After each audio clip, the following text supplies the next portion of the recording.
Fully lift the wiper arms away from the windscreen. If the bonnet restricts lifting, turn on the ignition, and when the wiper blades are in the upright position, switch the engine off.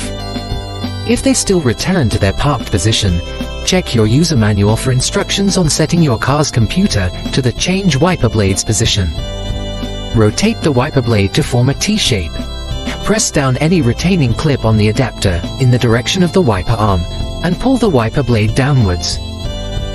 We recommend that you don't leave the arm in the upright position, as it can spring back and cause damage. Instead, gently place the wiper arm against the windscreen as you prepare to install your new wiper blade. So pull up the wiper blade, and then you turn the wiper blade this way, and this is the button that I was talking about right here. You just press it in, and when you press it in, that'll release that plastic piece, and you can just pull down towards the windshield. It'll come off real simple that way. And you also want to make sure you have a towel down, because this is spring loaded. If you accidentally touch this,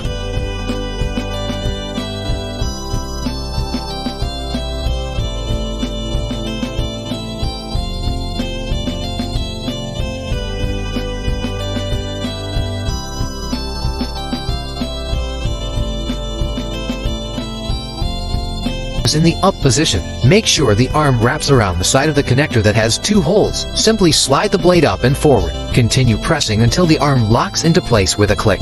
Tug the blade to make sure it's properly fastened. Remove the plastic protective cover from the blade and gently lower the wiper arm onto the windshield. Place the hook of the wiper arm into the adapter. Pull the wiper blade up to ensure the hook is fully located into the adapter.